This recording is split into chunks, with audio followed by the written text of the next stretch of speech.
Hello everyone, Jared Shirley here with my mini tools number 2. Today I will be talking with you about the CSS styling method. CSS, before we begin, stands for Cascading Style Sheets. I like to think of cascading style sheets being like a waterfall, and it just hits everything when it flows over, and that's kind of what the style sheet preference I'll be using does. There are 3 types of style sheets: external, internal, now called embedded by some people, and the other one's called inline. Okay, external, which is the kind that we'll be using, is created a separate document, and then you link that document to any web page you would like the styling principles to show up on. Okay, so then whenever you are ready to make a change, you don't have to change each page. You can make it for just one time on the style sheet, and it goes everywhere else.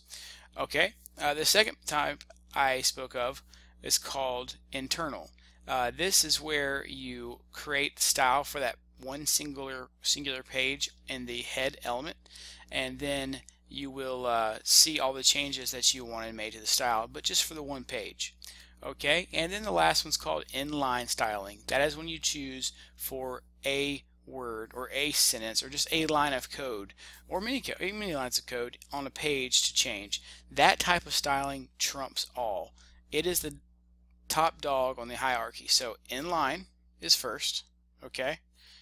Internal is second. It overrides external, and external comes very last. All right, with that said, we're going to go ahead and begin. You just open up a Notepad++, and as it comes open here, you can see that we have a brand new document. Okay, the first thing you want to do is go to File and Save As. And when it comes up, as you can see, I've already done this once today. I'm just showing you how to do it again. You'll want to create a new folder inside your work in progress folder. Alright, we're going to call it Style. So once you do that, you go inside of it, and then you're going to put style.css. Okay, then you'll change this to Cascading Style Sheets. Once they're highlighted blue, the fastest way to get there is start typing it. And it did not work that time. Usually it does work.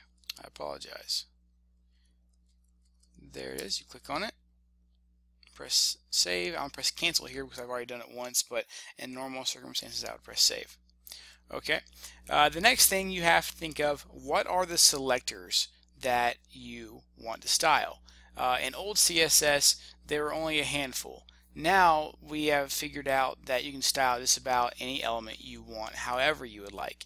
But for time's sake, we're going to keep it to just a few currently. Okay.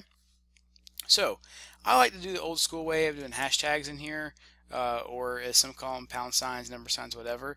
But it's just a good practice, I believe, to help you identify selectors before you actually get to know what the selectors are and understand and grasp the concept that I'm about to tell you.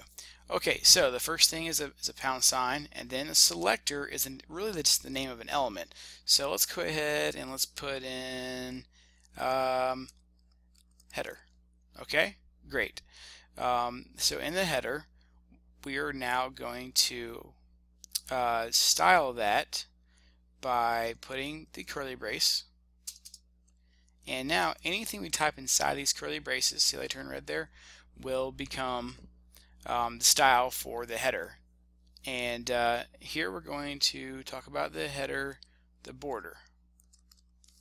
Okay, after that you do a colon, and I like my borders to be thick. Okay, you can put in a pixel width there if you so choose. I don't want to do that, but that's something you can do. So then whenever you're finished styling it, you would put the semicolon there.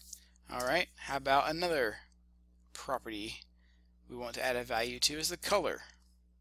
Notice the properties are turning purple, selectors are blue, and the value here is a thick black.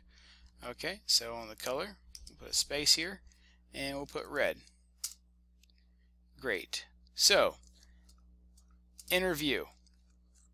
#, name of the selector, curly brace,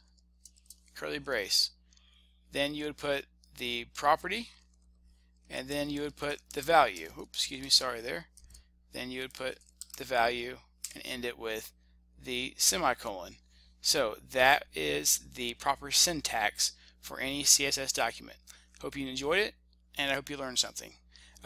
Next tutorial, I will show you how to actually add the style sheet into your web page. Thanks for listening.